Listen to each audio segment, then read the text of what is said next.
Amém?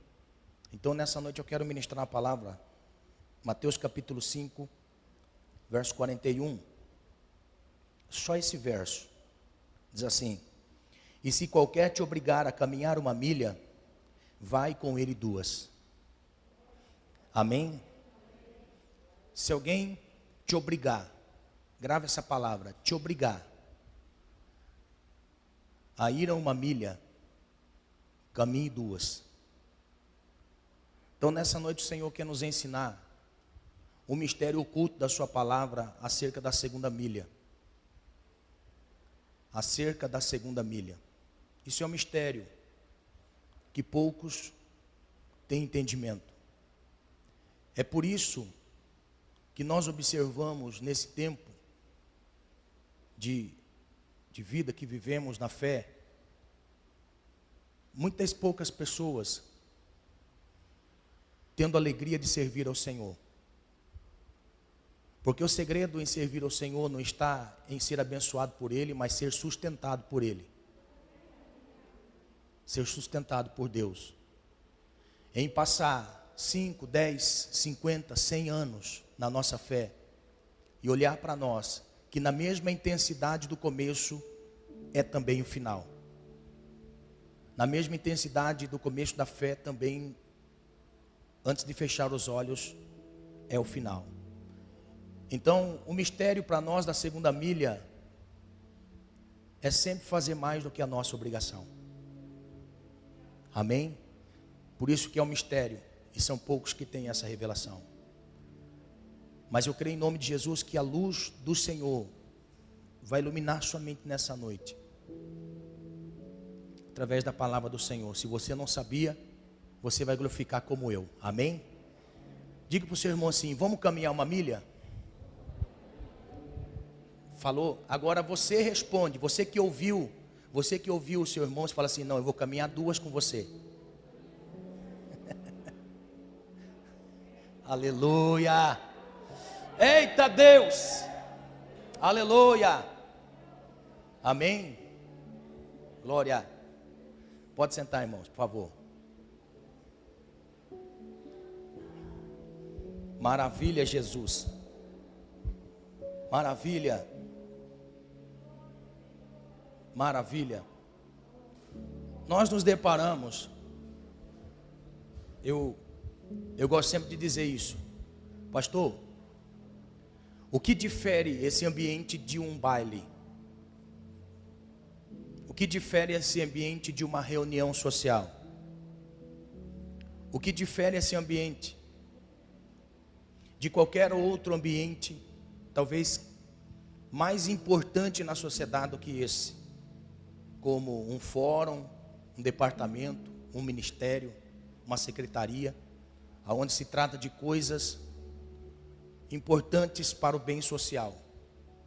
O que difere esse ambiente de todos os outros ambientes sociais é que nesse ambiente aqui não é somente esse mundo e esse espaço físico, mas também é o mundo espiritual. Também é o mundo espiritual. E nós estamos no maior testemunho para nós cristãos da nossa fé. Se alguém te perguntar qual é o seu maior testemunho de fé que faz você abandonar a velha vida para viver uma vida nova no Senhor, você pode olhar para a Santa Ceia e dizer assim: o corpo e o sangue de Jesus é o maior testemunho da minha fé, de alguém que morreu, mas ressuscitou e prometeu que viria me buscar. Este é o maior testemunho da nossa fé. E a certeza da nossa fé é a nossa ressurreição. Essa é a certeza da nossa fé. Eu não sei você, mas quando nós olhamos para a vida de Paulo, o maior testemunho era o Cristo ressuscitado e a certeza da ressurreição. Se haverá ressurreição, haverá vida após a morte. E essa é a nossa maior certeza. Quando nós olhamos para os preceitos bíblicos no capítulo 5 de Mateus, você consegue observar que o capítulo 5 de Mateus inicia aquilo que nós chamamos de compêndio do reino de Deus. Ou seja, aqui nós temos os estatutos do reino do Senhor. Aqui nós temos as leis que regem o reino do Senhor. Se para nós, como sociedade civil e como filho de Deus, nós temos o decálogo, os 10 mandamentos, porque é isso que os mandamentos são de ordem espirituais e física. Então, de ordem social, sem os mandamentos do Senhor, uma sociedade se corrompe.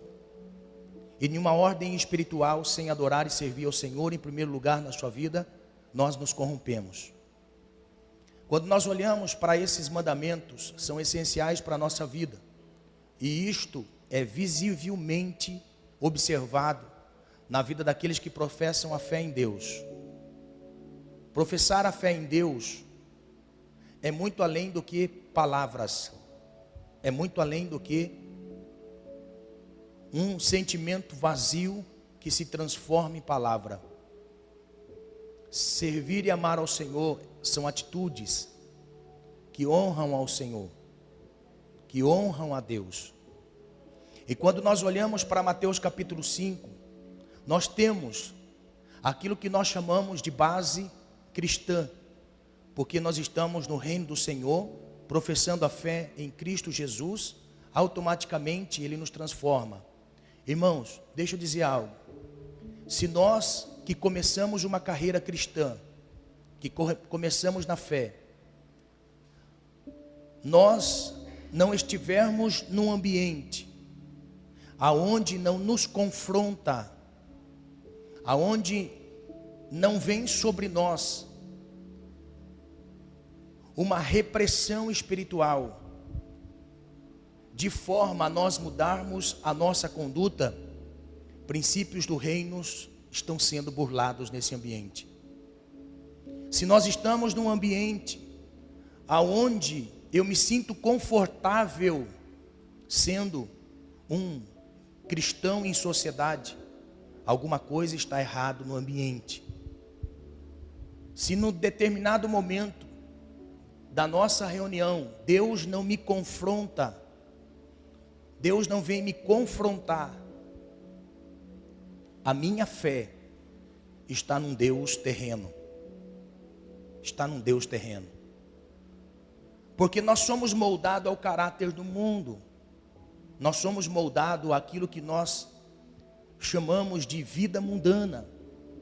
Desde criança nós somos ensinados a sobreviver em sociedade, sempre querendo sair melhor do que o outro, sempre querendo se beneficiar da bondade alheia.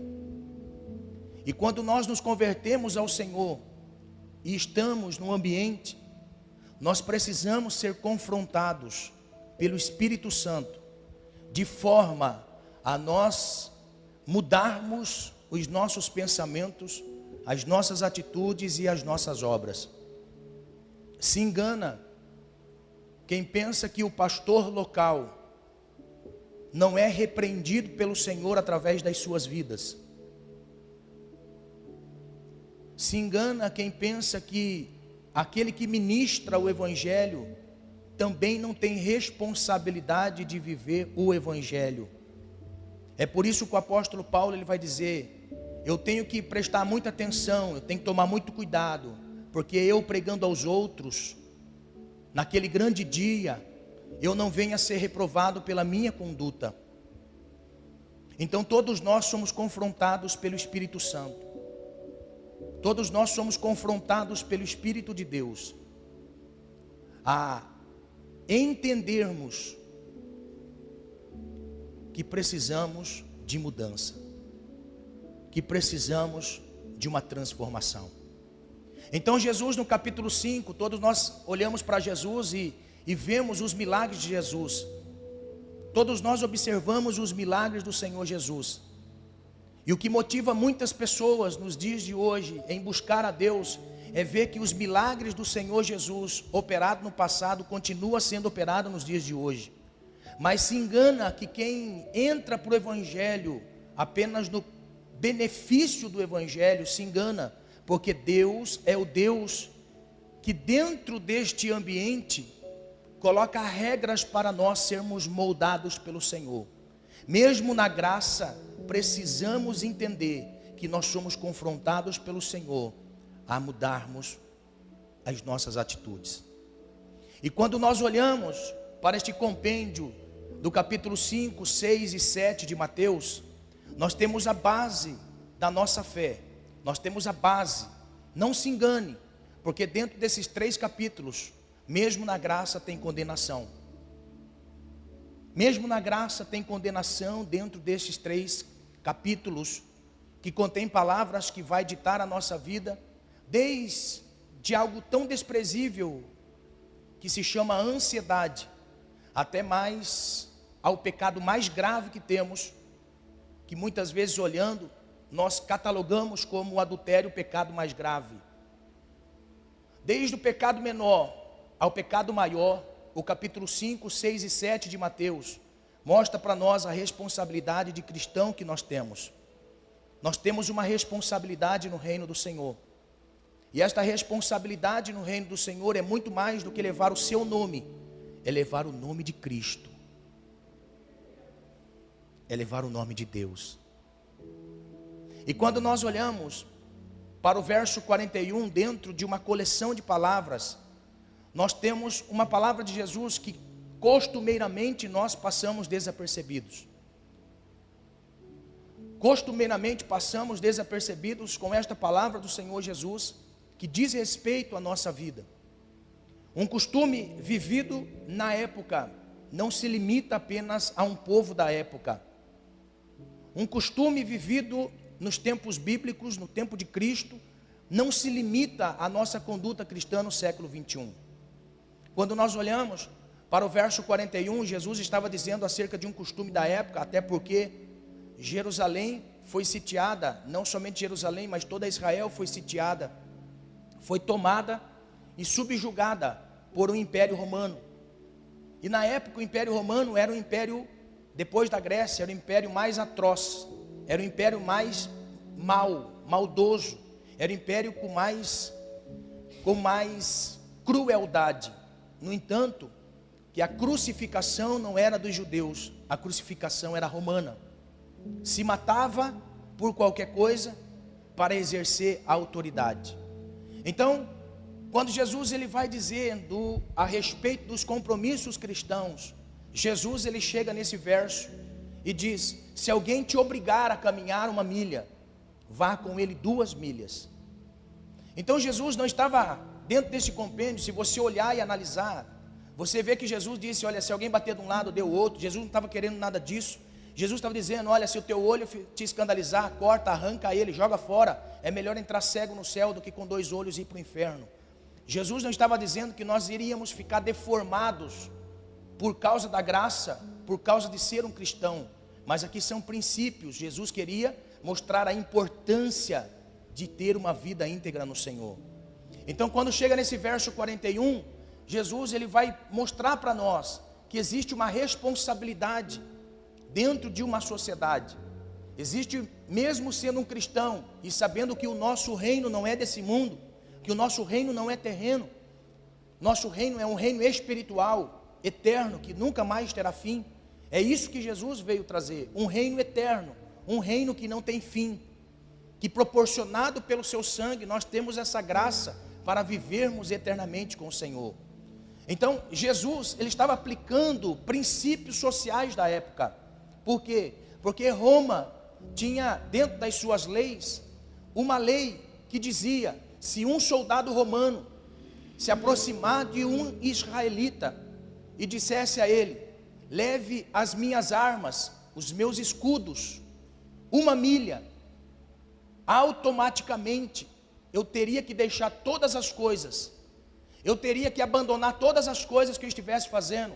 Se eu estivesse no campo e estivesse trabalhando na terra, arando a terra, preparando a terra para a colheita, se eu estivesse trabalhando na minha casa, se eu estivesse fazendo qualquer outro serviço, eu teria que parar tudo o que eu estava fazendo para levar o armamento daquele soldado. Então, para os judeus que estavam agora sendo subjugados por por esta tirania romana, e que se não fizesse, era passível de condenação, era passível de açoites. Jesus, olhando a indagação do povo judeu a respeito das leis romanas, Jesus, no ensino do Sermão do Monte, que é para nós o alicerce da nossa fé, é aquilo que nós temos como base da nossa fé.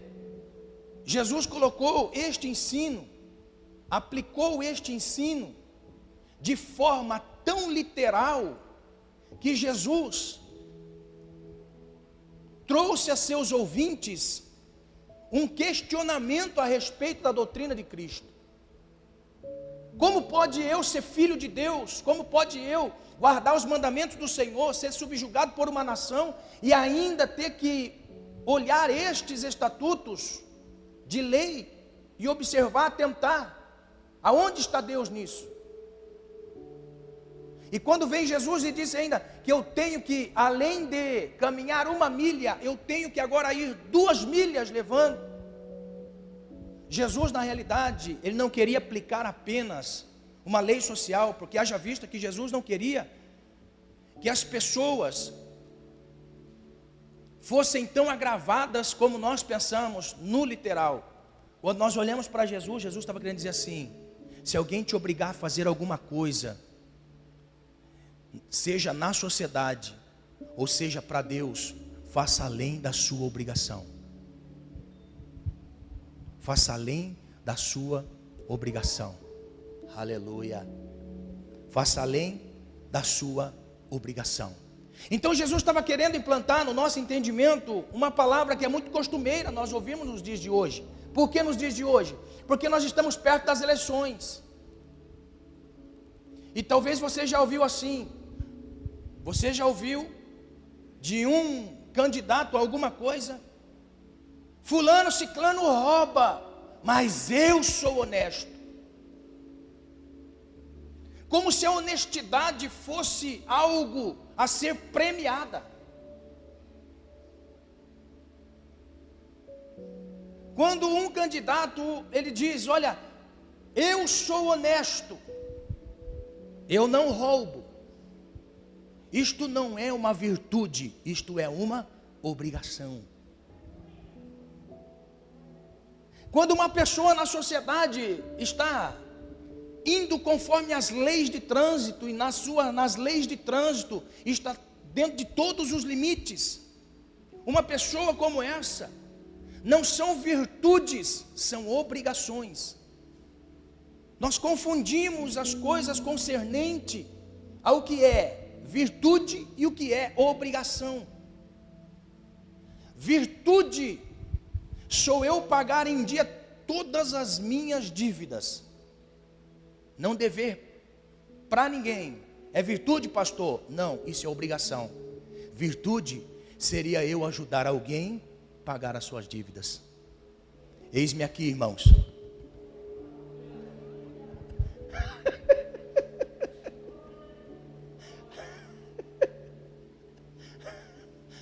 Está entendendo? Eu não posso perder essas oportunidades.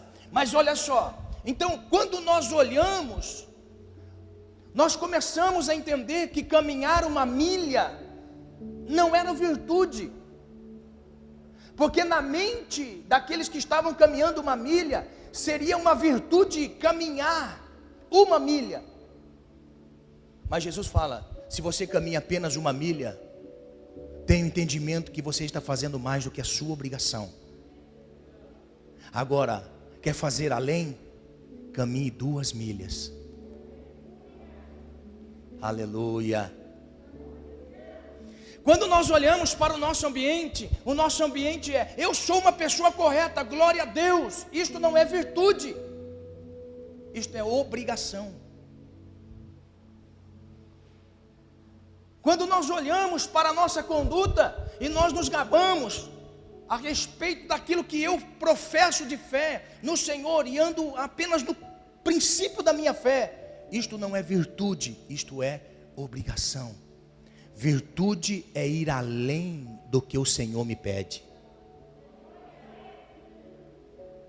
Virtude é ir além do que o Senhor me pede.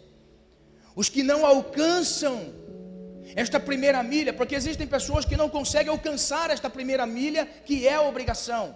Nós podemos entender e enxergar isso. Quantas pessoas à nossa volta que ainda não professam a mesma fé que nós? Estas pessoas não conseguiram ainda alcançar a primeira milha, que é uma obrigação. A primeira milha que nós caminhamos na nossa fé é entregar a nossa vida ao Senhor. Entregar a nossa vida e a nossa caminhada ao Senhor é encontrar a primeira milha, é obedecer a primeira milha, porque isto é uma obrigação. A obrigação da primeira milha, muitas pessoas não conseguiram alcançar. Então estas pessoas são ignorantes acerca da fé em Deus, porque não sabem qual é o princípio da sua salvação. E nós, como cristãos, precisamos levá-los ao conhecimento desta primeira obrigação, que é rejeitar o pecado, abandonar o pecado, deixar a vida de pecado e abraçar esta graça e andar esta primeira milha na fé. Existem aqueles que abraçaram esta causa e estão na primeira milha. Irmãos, na primeira milha nós encontramos muitas pessoas. Nesta fé que nós caminhamos, nós encontramos muitas pessoas na primeira milha. Nós encontramos muitas pessoas percorrendo o caminho da primeira milha. Abraçaram a graça, rejeitaram o pecado, estão vivendo nesta graça de forma graciosa, aproveitando-se da graça. Aleluia.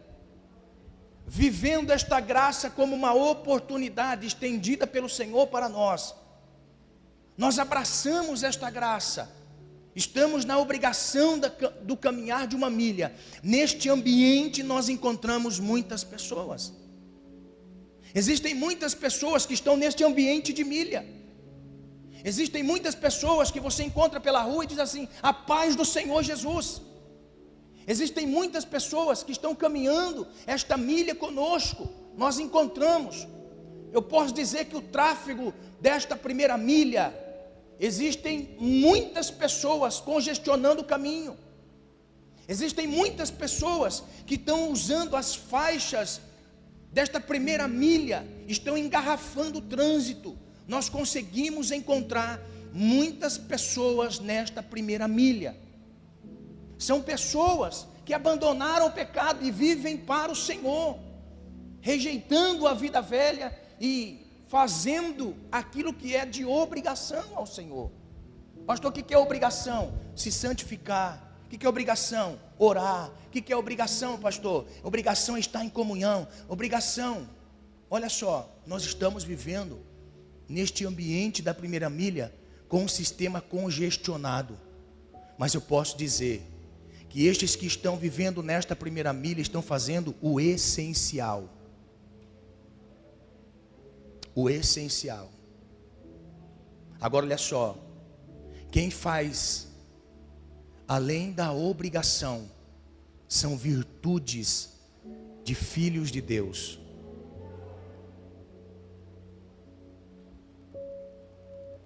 São através desses que o Evangelho não para.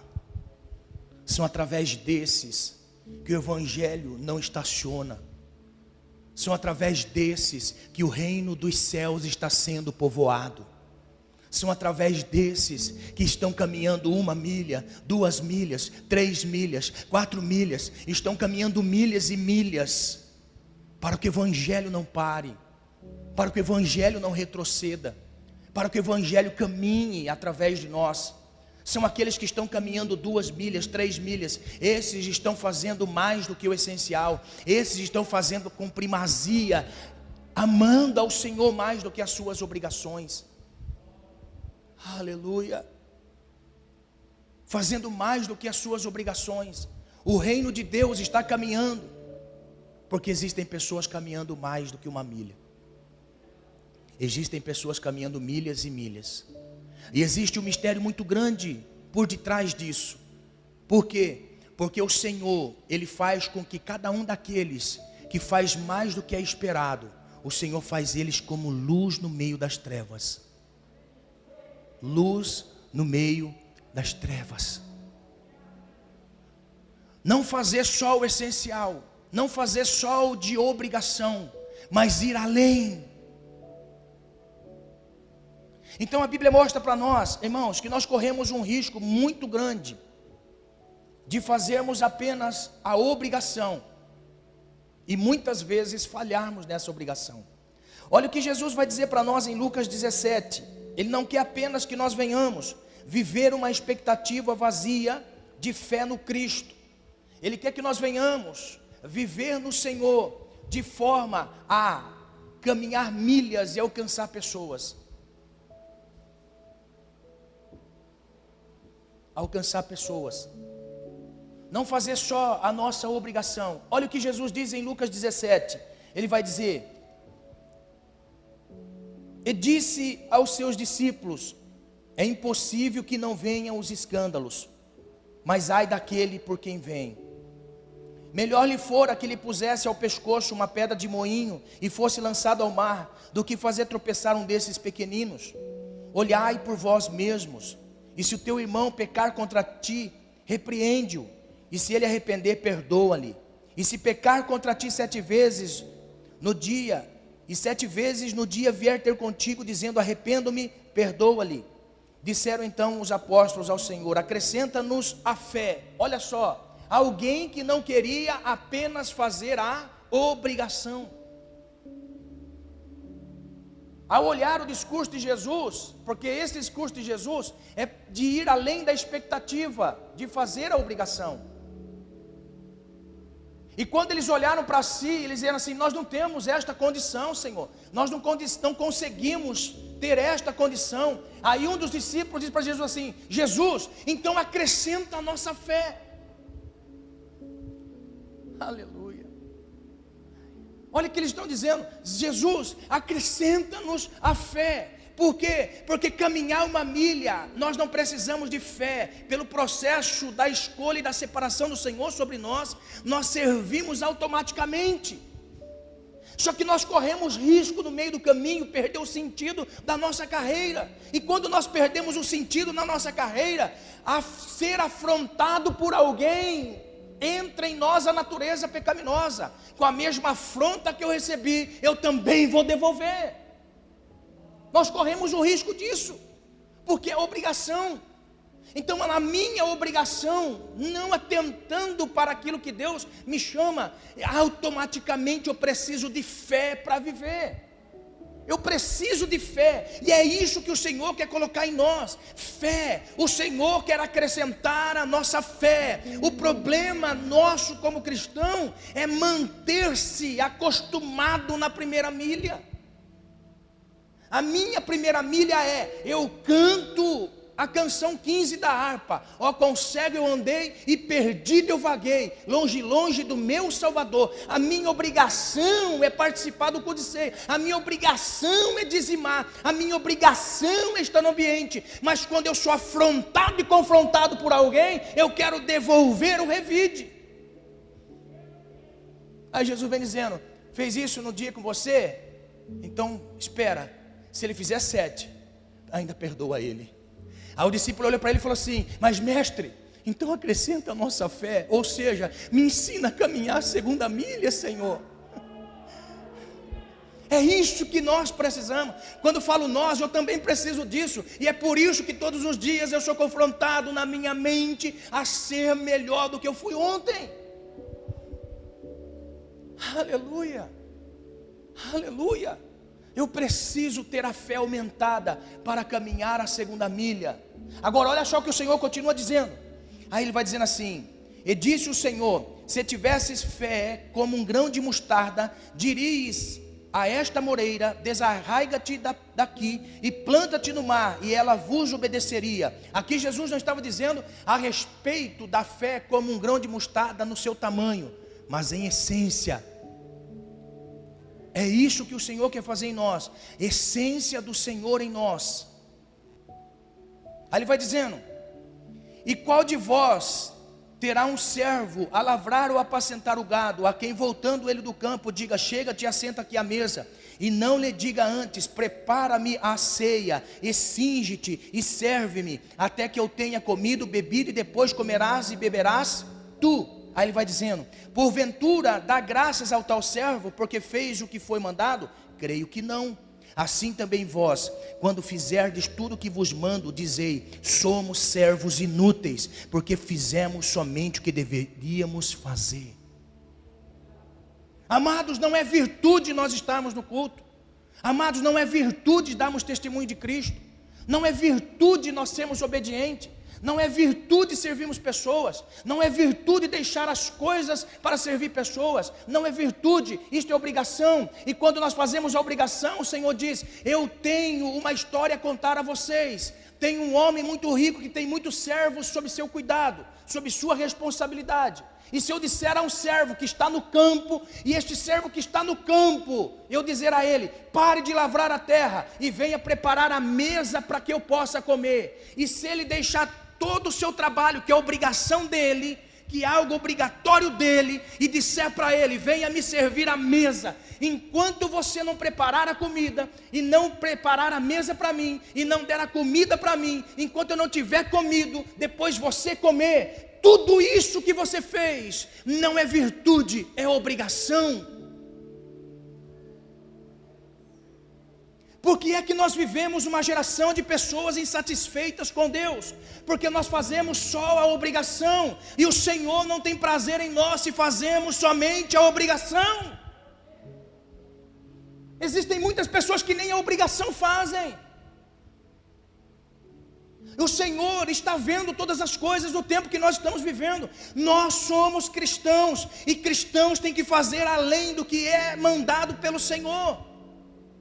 Que virtude tem num trabalhador que entra no horário e sai no horário? Nenhuma, se compara a qualquer outro. A virtude de um trabalhador consiste em quê? Ele ser atencioso e prestar atenção naquilo que o seu patrão precisa, e se for necessário ir até mais tarde. Agora olha só, a diferença entre os empregados está na disponibilidade que temos em prestar serviço ao nosso Senhor terreno. Agora imagine Deus, quando Deus olha para nós, Deus sente alegria ou tristeza em dizer assim: este é meu servo.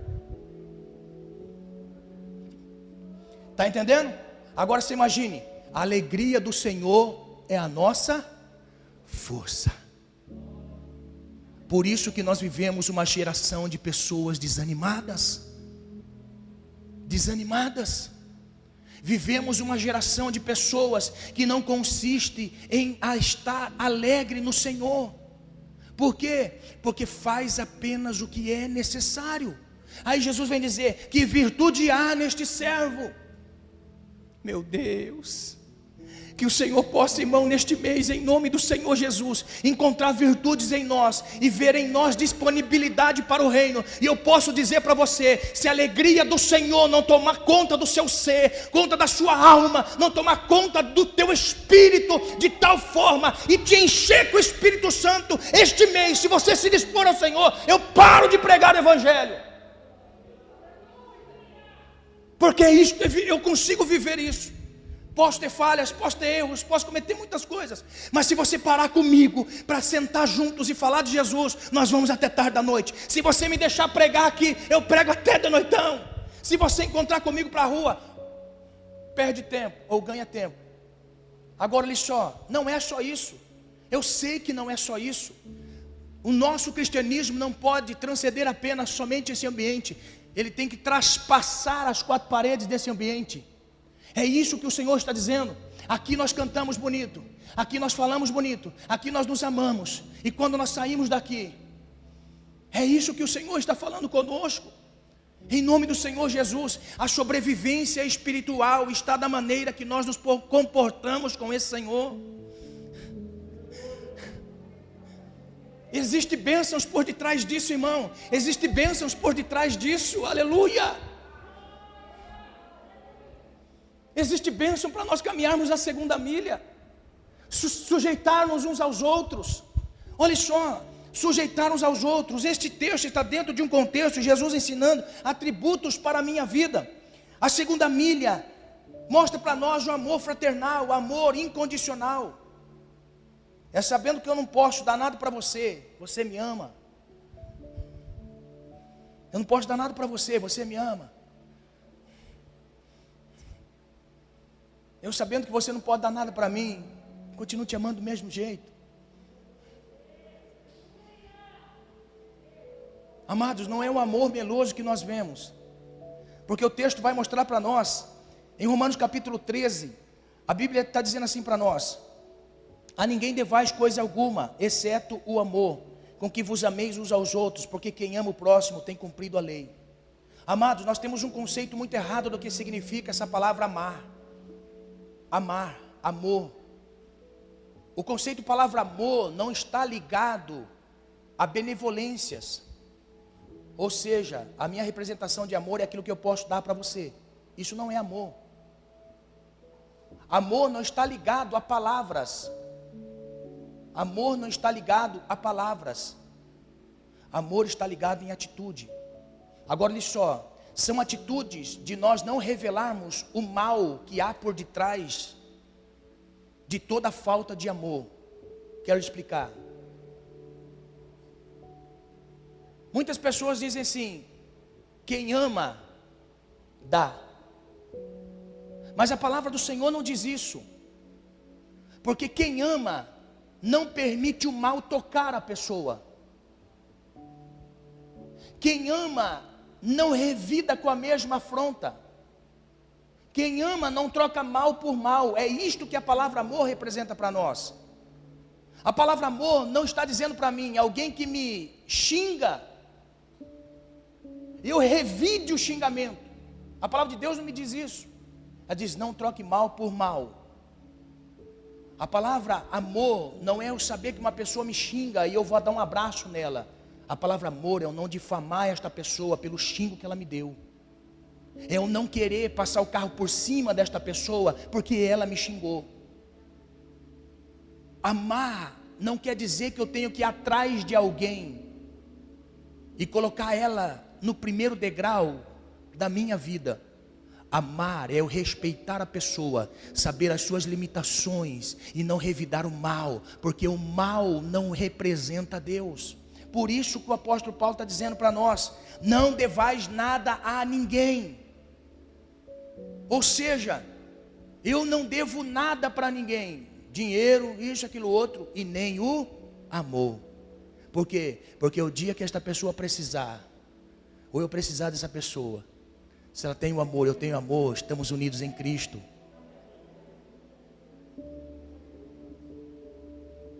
O amor que o Senhor espera de nós é entender que cada um tem uma vida dentro do Senhor e saber que o Senhor conhece todas as coisas. A segunda milha é nós entendermos que o amor não é revidar a afronta, mas é aproveitar a oportunidade para empregar a graça. Quer ver? A Bíblia diz para nós que quando Jesus estava no Getsêmani, que antecedia a crucificação, Jesus estava no Getsêmani, e Jesus sabia que Pedro iria negar, porque a Bíblia diz que enquanto Pedro dizia: eu vou contigo em todos os lugares, Senhor, mas Jesus olha para ele e fala assim: Pedro, antes que o galo cante 3 vezes, você vai me negar. Eu, Senhor? Olha o amor do Senhor. Sabendo que Pedro ia negar, sabendo que ele iria estar sozinho no momento da crucificação, a Bíblia diz que Jesus caminhou 1 milha. Por quê? Porque nada tirou o foco de Jesus. Jesus estava na primeira milha. Jesus estava caminhando a primeira milha, indo em direção à crucificação. A primeira milha. A Bíblia diz para nós que Pedro estava no meio de pessoas que estavam se aquentando por causa do frio do lado de uma fogueira. Aí vem alguém e diz assim: você é um deles. Olha só, Pedro fala assim: eu não, Senhor. Eu não, senhora, não sou eu não. Não, eu não sou. Não, você andou com ele porque parece que eu vi. Não, eu não sou. Pedro saiu. A Bíblia diz que depois encontram Pedro e Pedro novamente é confrontado, dizendo assim: você estava no grupo dele. Não, eu não, eu não. Antes que o galo cante, Pedro negou 3 vezes. Agora olha só, Jesus caminhou a primeira milha. Quando Jesus caminhou a primeira milha, foi até a cruz, morreu, ressuscitou. Na ressurreição do primeiro dia, Jesus disse assim para as mulheres: vá adiante dos meus discípulos na Galileia, porque daqui a pouco eu chego lá. Diga a meus discípulos que eu estou indo lá. Agora olha só, diga também a Pedro. Ou seja, Jesus estava caminhando a segunda milha, mesmo sabendo que Pedro havia feito mal, mesmo sabendo que Pedro havia negado. Jesus amou Pedro e disse assim: eu ainda tenho algo para a vida dele, não desprezo ele, diga que eu amo ele. Aleluia. Caminhar a segunda milha. Nós precisamos caminhar a segunda milha, porque caminhar a segunda milha demonstra a humildade que eu tenho. Demonstra a humildade que eu tenho em reconhecer a pessoa superior a mim mesmo. Isto é caminhar a segunda milha. Por que nós não conseguimos ver isso no nosso meio? Há um desrespeito muito grande concernente a pessoas. Não estou dizendo isso aqui porque essa mensagem não está indo só para essa igreja local. Nós estamos indo além daqui. Por que muitas vezes nós temos problemas de relacionamento? Porque falta nós considerarmos os outros superiores a nós, suportando uns aos outros. Porque falta que nós caminharmos a segunda milha. Porque falta em nós um coração humilde de reconhecer quem nós somos.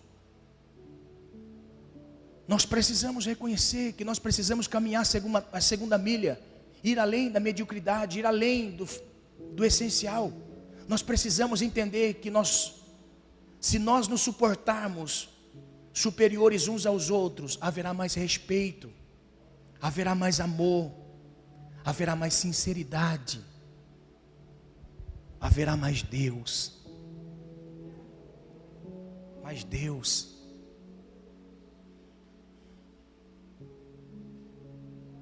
Haverá recompensa da segunda milha.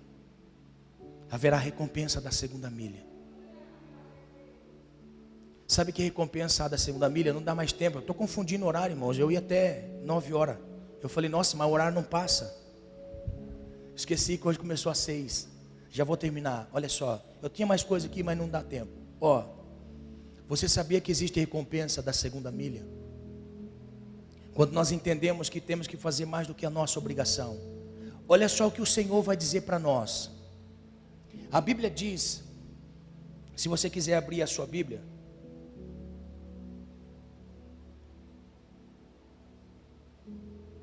Marcos capítulo 15. No momento da crucificação, Jesus estava caminhando a primeira milha.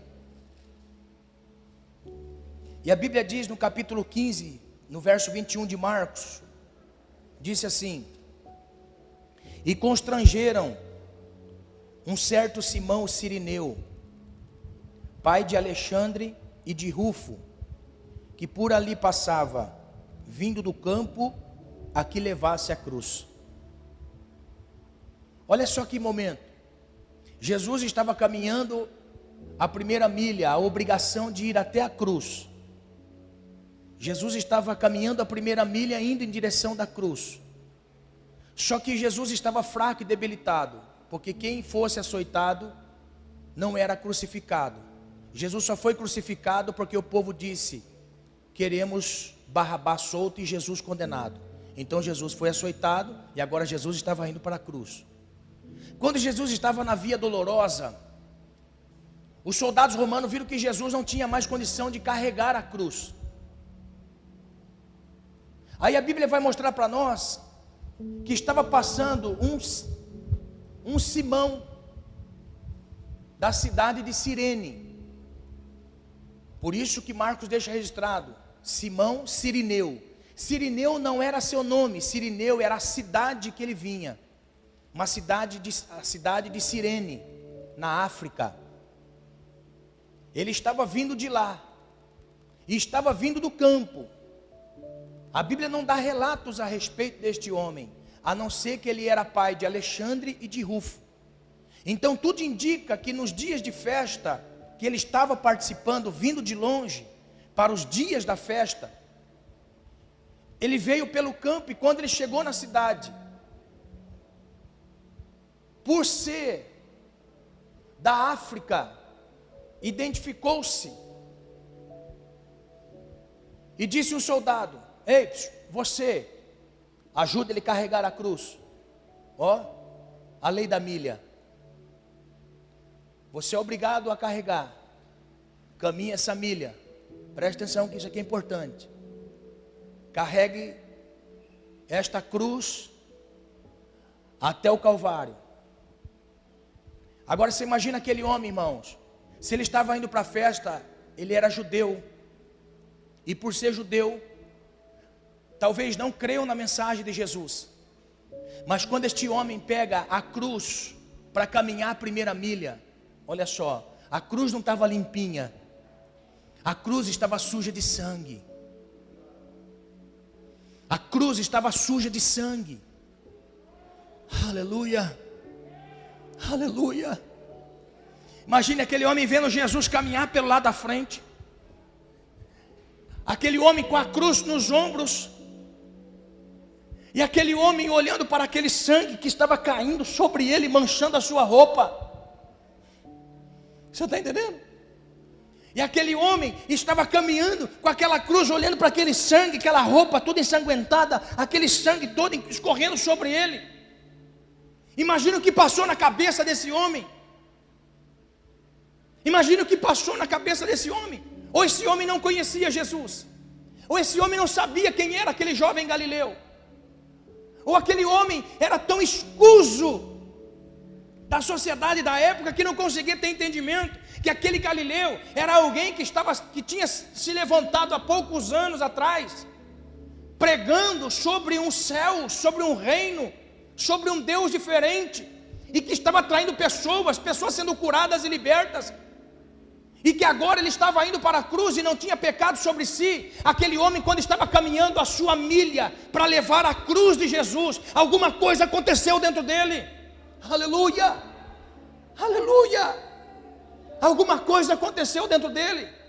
Eu acredito, irmão, a Bíblia não fala nada, a Bíblia não deixa menção de nada, fundo histórico nenhum. Teólogos ficam pirados quando vê essa palavra e não chegam a conclusão nenhuma. Porque é que Marcos só deixou registrado que ele era pai de Alexandre e pai de Rufo, e que era da cidade de Cirene. Eu posso dizer uma coisa, irmão: Deus não erra. Deus não erra. Deus sabe o que cada um de nós faz na nossa primeira milha. Aquele homem foi carregando a cruz de Jesus. Alguma coisa foi acontecendo dentro dele. Este homem está indo, não tem pecado, não tem maldade, mas está indo para morrer, está indo para ser morto. Olha a situação de Jesus. Isaías diz que ele estava desfigurado. Não tinha um membro de Jesus que não tinha corte de chicote. Ó, fraco, debilitado. Ele carregando a cruz e Jesus na frente. Jesus é crucificado, passa-se o tempo. Olha só, depois de alguns anos, o apóstolo Paulo vai dizer para nós, na carta aos Romanos, no capítulo 16 e no verso 13. Então olha só, Romanos capítulo 16, verso 13. Diz assim, Romanos capítulo 16, verso 13. Olha só: saudai a Rufo, eleito no Senhor, e a sua mãe e minha. Depois nós temos em Corinto, nós temos palavra de Paulo dizendo a respeito de Rufo.